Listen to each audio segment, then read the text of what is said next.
city, nature-based solutions for urban resilience. The session will be moderated by Shannon of VoLo Foundation. We don't pronounce her last name. Dr. Mayra Rodríguez González, Extension Urban Forester at University of Connecticut Corporate Extension. Dr. Vivek Shandas, Professor at Portland State University, who will share with us how urban areas can harness green infrastructure, parks, and other nature-based solutions to reduce heat, manage stormwater, and strengthen community resilience. Thank you all. Thank you, Caroline. I love when Caroline's inner teacher comes out. Is this the clicker? I feel like my mic is on too loud. So Meenakshi and JP just gave a really great presentation about Florida's natural ecosystems and the challenges and opportunities that they face with our changing climate. And now we're going to take it to our built environments in Florida. Urban greening is a practical, science-based, and data-informed response to some of the most pressing challenges that are affecting our cities and urban areas, like heat, flooding, air pollution, public health impacts, and then the inequity of how those different burdens are felt. So I am really fortunate to have met Dr. Mayra and Dr. Vivek, and they're going to talk through the lens of their own research and lived experiences. Dr. Mayra, she will share her perspective on community engagement and how we really implement urban greening at a local community level. And Dr. Vivek is going to talk through research, studies, big pictures, and history. And together, they're going to help us understand where urban greening came from, how it works today in 2026, and what it takes to do it right. So we're going to start with Vivek. Thank you. What is urban greening? Talk to us about how it's evolved in the United States over time. Sure. Thanks, Shannon, and thanks everyone for having us here. We've had a little chance to prepare for this and have some slides just so we stay on track. I want to start addressing that question of urban greening with just a quick bit of inspiration. And the inspiration for me is really starts back in the 80s when I was a hip-hop following suburban kid who just listened to this R&B hit and it hooked me on urban forests, because what Janet Jackson dropped was like no other lyrics I've heard is, what have urban forests done for me lately, right? And it was one of those moments where I started exploring the trees around my neighborhood, and I had a chance to run away from my older brother, who was constantly trying to twist my arm or do other things. And so I found trees as a real quick escape, probably like many of our ancestors did back in the day.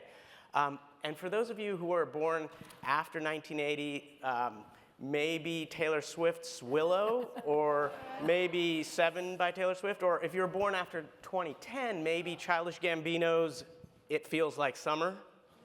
Anyway, find the inspiration. I want to come back to the music inspiration bit, because it really is about thinking about urban areas and what it means to work in urban areas in integrating culture and nature, right? So music is a big part of urban areas. We have a lot of ways in which we socially interact, and so we want to try to find ways to connect with each other, build the culture that actually enables these nature-based solutions to thrive and support you. So on that, just want to touch on this question that Shannon asked about what nature-based solutions really means in the urban context. If you go back in history a little bit, and this is the stuff on the left side of your screen, is the fact that nature in the 1900s, just wear my professor hat for 1 second, and nature in the 1900s was really about kind of a civic space for folks to come together around. These were places like the Garden City movement. That was something that moved in the early 1900s, where civic spaces were beautiful, inspiring spaces where people of all different places could come together and recreate and be together. And you could see how people from different socioeconomic classes, races, ethnicities could interact. And this was part of how American urban nature really found its place on the global stage. Fast forward 100 years, and nature in cities have been through quite a bit. It's been decimated, as we just heard from an earlier panel. It's been totally reconsidered, and where we ended up at around the turn of this last century, around 2000, is this recognition that nature is essential for human health, for public health. And so when that narrative really started to show up, we started developing quantifications. Like Dr. Meenakshi was saying earlier, this economic argument really showed up full front page of Nature magazine, Science magazine. These were really big scholarly agendas, which made their way into practice. And where we are right now with urban nature is really trying to make sense of what it means to have some communities having these benefits of cleaner air, less flooding, a lot less heat, and a lot higher property values, et cetera, et cetera. We've now quantified this in economic terms to be able to make a case for not just a nice thing to have, but really something that is essential for our breath that we take every single day, which the trees and green spaces provide to us. That's the economic argument. There's a lot to be said for other ways of thinking about nature in cities, and I want to turn it over to Dr. Mayra to talk a little bit about that. Thank you so much for the opportunity. Actually, before I go into the other ways, I do want to share some stats that I think are relevant for the crew here because we said we were data people, right? And so some numbers here again I'm going to throw at you. 67% of Latinos in the United States by census tract live in nature-deprived areas. Latino outdoor workers are 20 times more likely to die out of heat stress. 21%, Latinos are also 21% more likely to live in an urban heat island. And nature-deprived areas are often around 6 degrees warmer than rural areas or areas with more access to nature. And the last one, Latinos are have 14% more air pollution in their zip codes than predominantly white zip codes. And so those are some stats that I think are relevant for you, especially as we talk about nature-based solutions and the benefits that they provide. But Vivek did mention that, the benefits that we get from nature are not just functional, right? There are other types of benefits that come from it, and that's kind of like my backstory because I don't have a cool Janet Jackson reference or coming to be story. We do have Bad Bunny, but I did not grow up with Bad Bunny because we grew up at the same time period. But I grew up in the beautiful archipelago of Puerto Rico, and when we think about Puerto Rico, we think about tropical forests and nature and summers, but I actually grew up in a commercial district, and so my family weren't very outdoorsy, so I didn't really grow up surrounded by nature as we think about Puerto Rico and similar landscapes. And when I was growing up, I remember that we had the tiniest backyard that was just purely cement with that wire fencing that you put so people won't rob you. And we still had a connection to nature through our culture, right? Because we cooked a lot, and we had a lot of potted plants where we grew gandules, peppers, recao, and a lot of our cooking herbs that went into our traditional cooking, right? And so I'm mentioning that because nature holds relational value that connects to people to identity, culture, and lived experience. Perhaps you had a significant moment that occurred in a natural space. I don't know, maybe someone asked you for marriage in, a beautiful park, but maybe you used to visit a local park with your mom and your dad or whoever was your parental figure. And so nature has significance culturally, identity-wise, and just through the experiences that we have. And talking about those experiences is relevant as we have a conversation regarding climate change, because climate change put at risk those spaces where we have those relationships. So those relationships that people can have with nature are disrupted through climate change. And we see it today, it's not something that's happening in the future, right, where some landscape or Amazonian forest is gonna be destroyed. Those things will happen, but we also see it today in the environments that are surrounding that might be more immediate to the folks that are here with us. And so with that, I want to share one more lesson. We talked about the ecological functions, and those can be measured. And when we're approaching planning, right, we think about data, and we think about what tools to use. Here's some fancy tools that we can use. We can use some handheld meters, some thermal cameras to kind of capture how, trees, for example, can mitigate heat, can reduce air pollution, for example. But those are not the only ways to capture the meaning of nature and the functions that it has.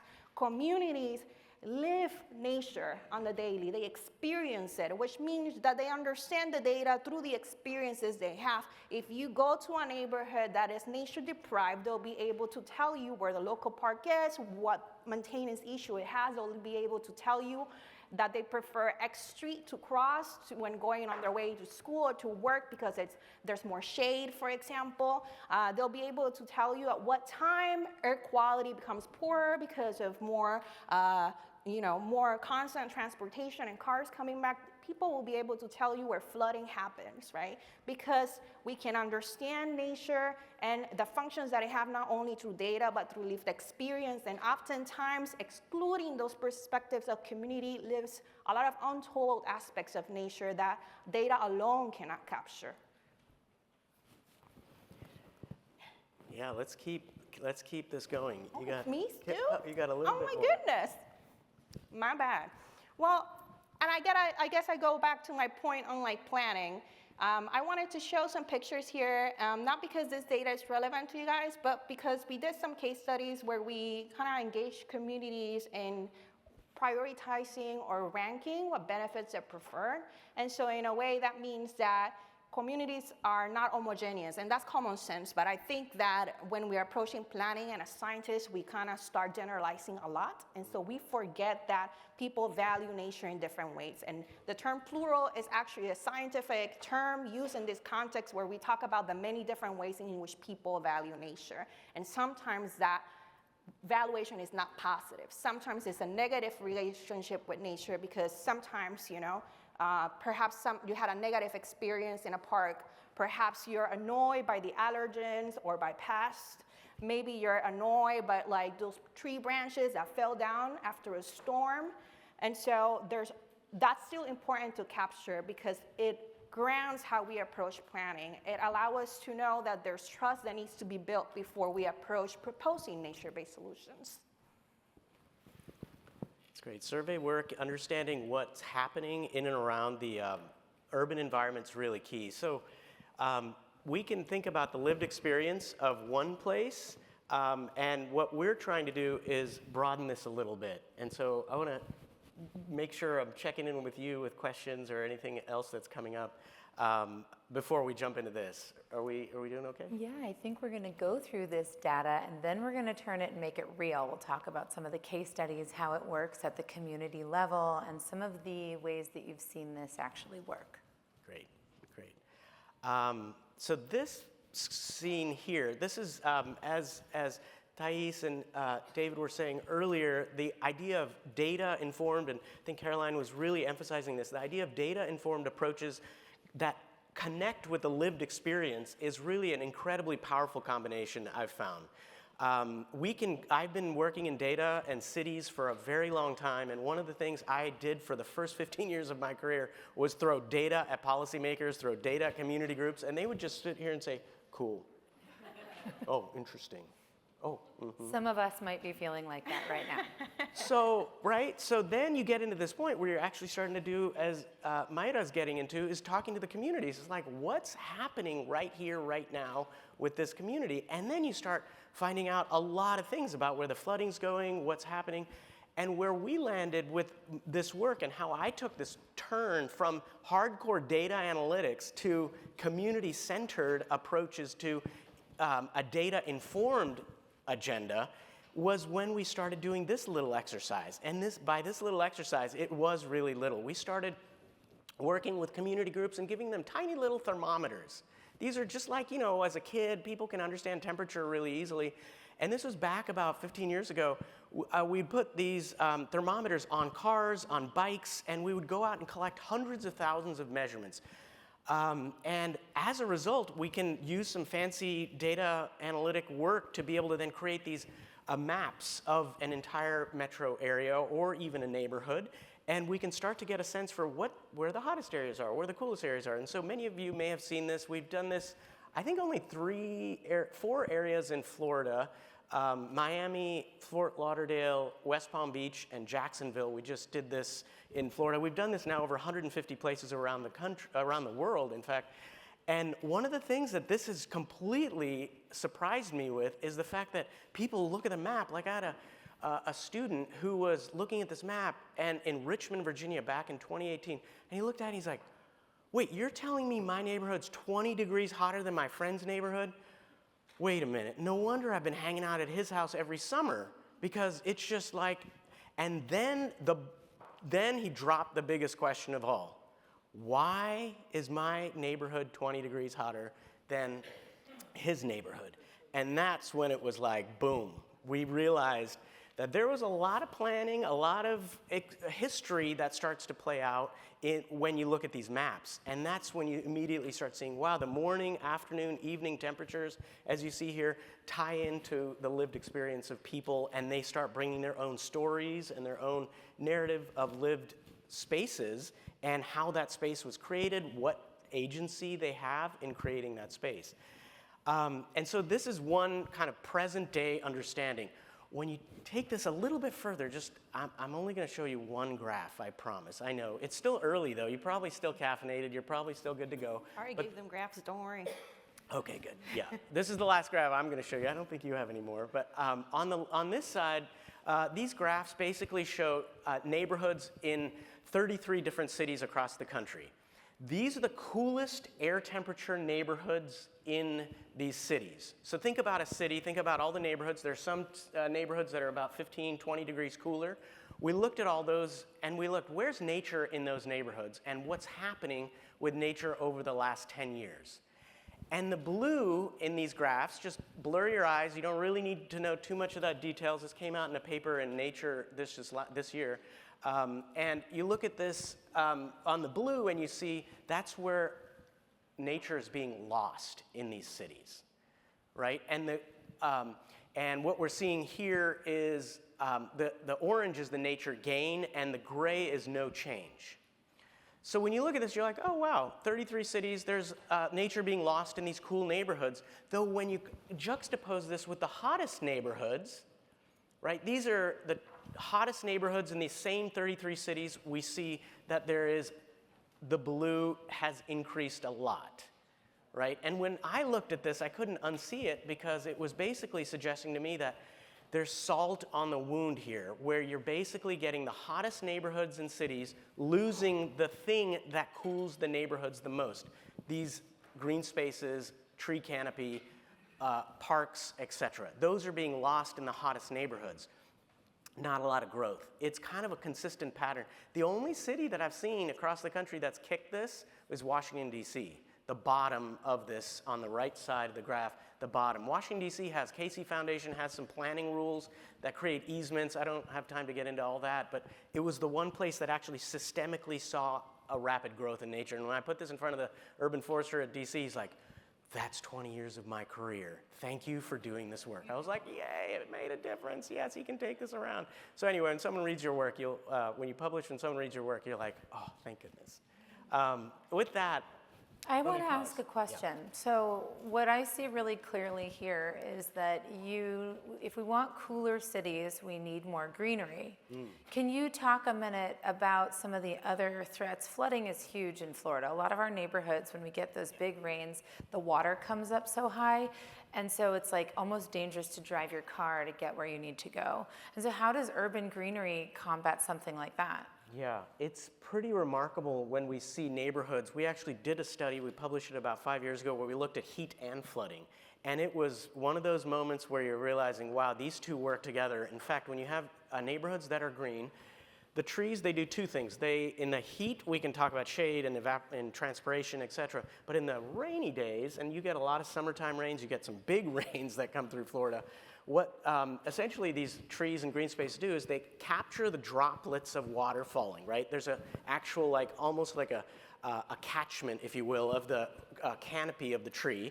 And then when it hits the ground, that water that hits the ground, it gets absorbed into the ground. So there are two places where the rain is actually able, and if you only have a park or a nicely, highly filtrated garden or a lawn, that will allow it to also filtrate in. And so those little pockets, as JP was saying earlier, those little pockets of what we call micro parks or pocket parks, they actually play a fundamental role in being able to capture that.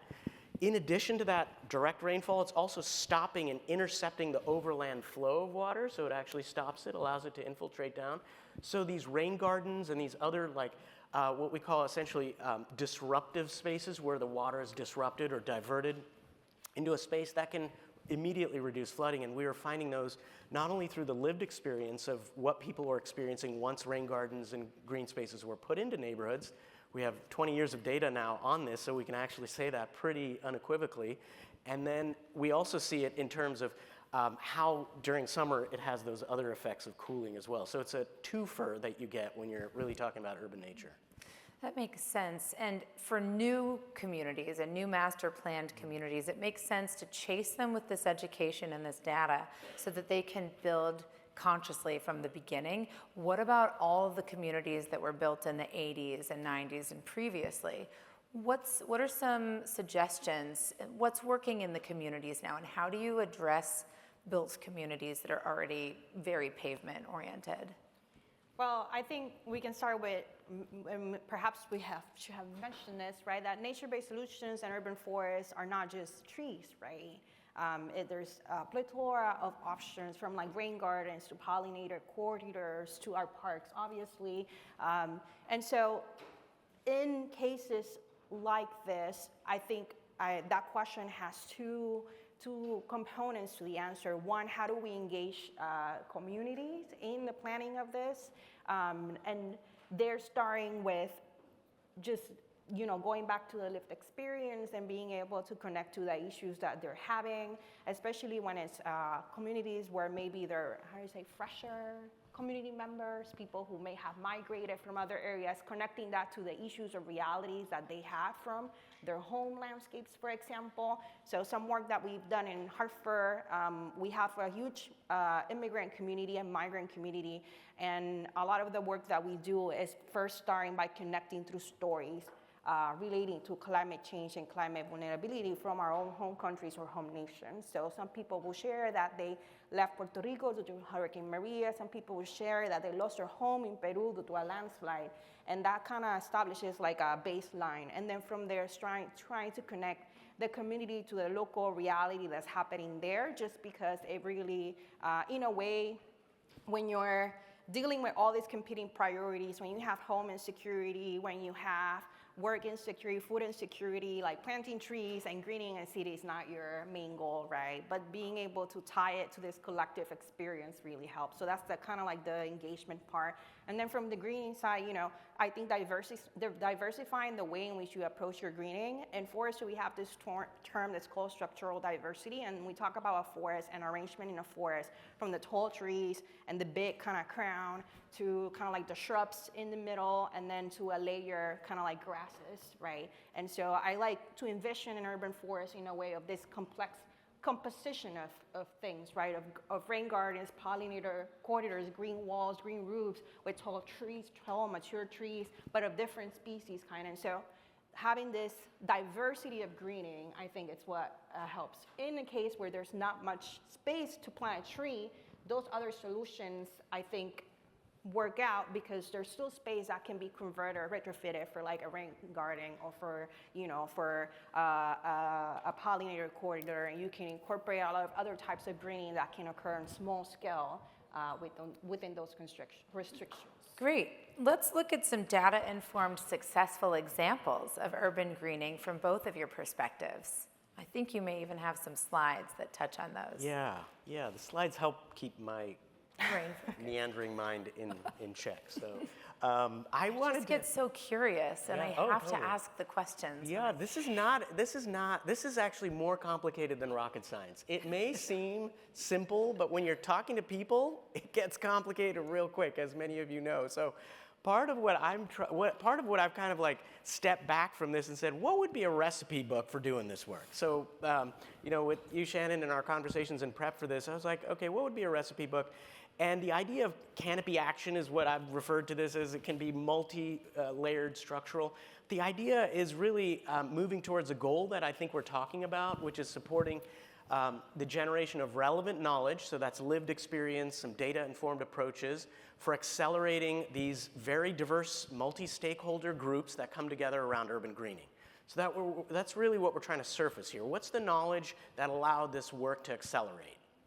Right? If we're all sharing in that similar goal, then what some of the work I've been doing with some colleagues is really thinking about this canopy action planning, where we really have to ground this work in the context. So I start with this idea that we want to, Florida is already doing several of these, I've noticed, including the previous panel that you had, but really establishing context. What the heck is going on here? Like, simple as that. Are you listening to Janet Jackson or are you listening to Childish Gambino? Like, just to get a sense for what's happening here. What's the hazard? Are you concerned about flooding driving on the streets? Are you concerned about like the heat in the summer? Like the hazard that you might be thinking about? Then getting into identifying the role that urban greening can play in ameliorating some of those hazards, and then getting into issues of what will work here. We are a commercial district, we're completely built out, ain't no way a tree getting in the ground here, right? So that's where we're kind of like, oh, you might need to do some retrofits for those older neighborhoods that were built, and thinking about tree wells, thinking about chicanes, or thinking about green plazas. There's all these tools in the toolbox that we can refer to. And then finally, the thing that rarely gets done, but monitoring and evaluating whether it's working well or not. That's kind of the recipe book I use, and Mayra's got some really great examples that we'll get into, and I just want to touch on one that I'm just thrilled about because it's just got a lot of recent funding to move forward. This was a project we did in Jackson, Mississippi, just not too far from here, but it was really one of these neighborhoods that was just really disinvested in over time. It was historically an African-American Black community that had a vibrant culture, lots of activity going on, and then since the 80s, it just really got devastated with a lot of economic depression, and that led to a complete gutting of the social fabric of this one corridor called Fair Street in Jackson.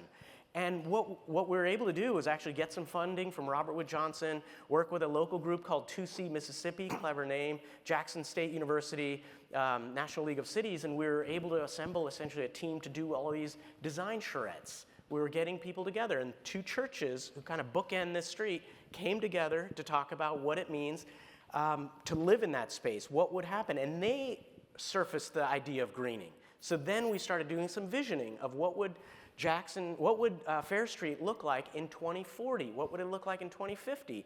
And we started working backwards from there through this scenario planning exercise, and we came up with these kind of images that people really started getting behind, and once that vision is there, the action starts to move. And so that was our job. We're outsiders, we can't come in and do any of the local work, so it was really about how do we help folks surface the things that matter the most that then allow them to activate on the vision. And Mayra's got some really great examples to address your question as well. And I'll add that kind of approach in the design charrettes really helps you uncover things beyond the design of your nature-based solution, right? Like we talked earlier about whether there's enough plantable space or not, right, for greening, but also like if we end up planting trees and they end up being in private property, will the property owner want to care for this tree, right? If not, why is that happening? There's studies from Detroit that have shown that community members were turning down free tree requests mostly because they had long distrust with the local municipality, but also because they were wondering what they were gonna do afterwards with this tree. Like who's gonna cover watering costs, right? Who's gonna take care of it? They're gonna be left on their own devices. And so I think this kind of approach really uncovers a lot of that, along with what other priorities can we kind of address simultaneously while greening. And the cool thing about nature-based solutions is that they can be a solution with social and ecological outcomes, right? Perhaps a local priority is green skill building. Well, not exactly that, but perhaps it's creating more job opportunities. And like, you know, there's many successful models of like tree planting campaigns that also create green skill training and employment for community members. And so being able to uncover those priorities is really important and can be done through those approaches. But the main thing as to why I present some examples here is why we want to consider knowledge from the community when we're doing planning. And the reality is that we want to place community members as co-interpreters of meaning. And that is both towards the social experiences that they have in their neighborhoods, but also towards the environmental data that we're seeing. And the pictures that we have here, some examples of this. The top picture is actually from some participatory processes that we were engaging community members, where we brought out maps. We asked where, you know, local challenges are occurring, where flooding happens, where do you feel unsafe even. And then the bottom picture here shows a group of youth that we engage in training them on how to use different environmental monitoring tools, including drones. And so no matter what approach you're using, the point is that you democratize knowledge, and doing so can promote better equity and resilience in your approach. Democratizing knowledge is not just about citizen science or you know, employing them or doing a volunteer program. It's also about just sharing the data from the very beginning. As you're collecting information on a neighborhood, or you're documenting these priorities or issues or challenges relating to the environment or climate, being able to share that information and have them interpret it, and not you become the expert. Because as Vivek said, a lot of the time we come as outsiders. And so these are just some examples of some of the visioning kind of products that we've developed. The one here is kind of like created by a professional landscape architect after we engage community members in a series of like storytelling sessions on, that will lead to the design of urban lot revitalization. And so this is just one example, but the reality is that when you engage in this visioning, you want to engage as many different types of approaches you can, whether it's like the ranking example that I show you, whether it's, you know, bringing a professional to create design, because you will come up with a community vision and many more too, because communities think in a lot of different ways. But the point of doing all these visioning exercises is that, you know, when you look at all the types of visions that are produced by the community or their preferences, the bottom smaller one is a set of stickers that we actually developed that created like a phrase or statement of like what people wanted to see on their neighborhood, like a safe, greener neighborhood, for example. And the top one is a picture of a poster board that has an exhibit that we did on photos and quotes submitted by Latina women on their experiences with the urban nature that they encounter. And so every person and every community has different kind of visions for what they want, and being able to kind of combine them allows you to surface those priorities and ground your approach. And so that's not just with adults, that's also with youth. And so I wanted to create that space to also bring up the role that youth play, because they're not, a lot of people say they're the next generation, but they're today's generations. And I think being able to tell them that they already have a voice and a say in how things is really important and empowering for them. And so we've done everything from like, you know, using recyclables to create like our ideal city. And yes, some kid mentioned that they wanted a Spider-Man in their ideal green city, from like having them design pollinator gardens or identify priorities. And the priorities that they identify are very real. Like they will talk about the trash that they see in their neighborhoods walking to school, how hot it is, and they'll also talk about, you know, feeling unsafe or a crime in their community. So I think it's very reflective of what an adult will also tell you. And so from there, we can create other sets of vision as well. And this is an example of the one that we kind of done with Latino youth. Thank you. So I'm thinking as you're speaking that I live in a really kind of very suburban community, and when the community was built back in the 80s, it was required that every property has 3 oak trees on it. And it's amazing that it creates lots of shade, but it's also incredibly dirty. We have lots of allergies when the winds blow, and the roots don't go deep in Florida soil, so they break the sidewalks. And so I'm thinking where I really want to go with this question is in 2 minutes or less from each of you, how do we go from this dialogue to action?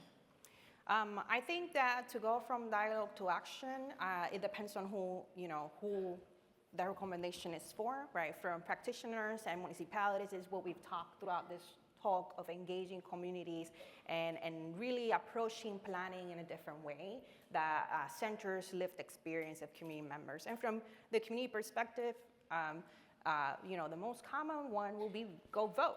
Go vote for people that represent your priorities. But if you can't vote or if you're not interested in voting, there's other ways to be civically engaged. Local cities and municipalities will have tree boards and hearings in relation to greening projects, for example, and they are open to the public. So you can go into your city or municipality website and see when they meet and ask to join, or just join as not as a member, but as a member of the public who's interested in attending. So there's other ways, and obviously support your nonprofits and organizations that are trying to create change as it relates to climate and the environment. And Vivek, how about you? Yeah, I don't need that anymore. So for me, it like in a place like Florida, 23 million people, 89% living in urban areas, there is going to be a lot of activity going on in urban areas related to nature. And even if you don't have a yard, I serve on a lot of boards. Everything Mayra said, totally agree with. I think my superpower is volunteering my time so much, and my family's been telling me not to do that as much, but part of what I've come to realize is that the research would suggest that when people are preparing themselves for example, a natural hazard, there's a natural hazard, earthquake, here it's not as big deal, West Coast it's a big deal. When they're doing that, they're suddenly starting to take action to help out their neighbors. They're starting to have conversations about what it means to be prepared. Similar analog to urban nature, when folks are having a potted plant on their balcony, when they're doing little tiny acts of nature connection, those have surprisingly psychological ripple effects onto communities and the things that people talk about. So for me, action starts from the individual, it starts from home, it starts from then moving into systems, and ultimately we want the systems to be able to take action. So I'll leave it at that. What great information you both provided. We have 3 minutes left. Does anyone want to ask a question? Yes, Laura. Let's get you a mic. So I love this conversation. This is what I do, and I am on board with you 100%. I also volunteer. I'm on the sustainability board in Orange County, and one of the things that I worked on for a long time was their comprehensive plan, which starts with the vision, right? And so what I've learned is that you can have a beautiful vision, okay, you need that in the community input, but in order to get buy-in, you need to get it codified. You can have heat plans, you can have climate plans, but if it's not codified into the comprehensive plan and other plans, it kind of is just a feel-good. And then when it gets there, in order to get the real buy-in from developers, you need to have good incentives written in as well. So I'm wondering if you have any advice about getting good incentives to get the buy-in from the developers. Thank you. Thank you. How do we economically incentivize developers? Because we know they're working from tight budgets. What do you think? It's a great question. Really appreciate it. I'll just start with a quick response. We could talk about this offline, I think, a lot, because this is the big one. We're seeing losses of tree canopy. Development is driving majority of that across the country. We've seen urban areas. Your oak tree example is really interesting. We have a program called Tree Bait.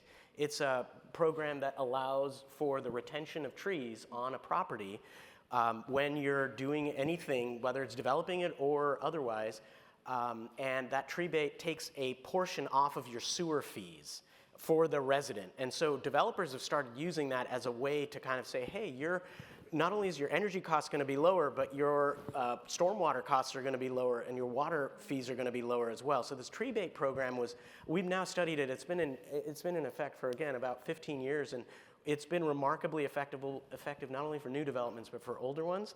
And I will say there's a real good balance between, yes, incentives, but I'm going to say it, regulations as well. And it is so, JP brought up growth management, hurrah, like I am a big fan. We've seen that work incredibly well for urban conservation, as well as for new development and keeping things intact. So you cover kind of development. I'll mention also incentives relevant to. It's got 1 minute. 1 minute. Mm-hmm. Oh my God! And I took it out. Okay, so in the what side of this? Right, bottom right? Yeah, there's a thing called Forestry Toolbox. Well, I list some, towards the end, list some incentives that are relevant to landowners. They're federal incentives for you to implement climate smart and environmental practices for conservation in your property. So everything from like, farming related to more like urban environments, but that promote conservation and climate smart. And so there's federal incentives for that do exist and that are available. Thank you so much. I know we all have so many questions. Grab Vivek and Mayra after the panel. Thank you.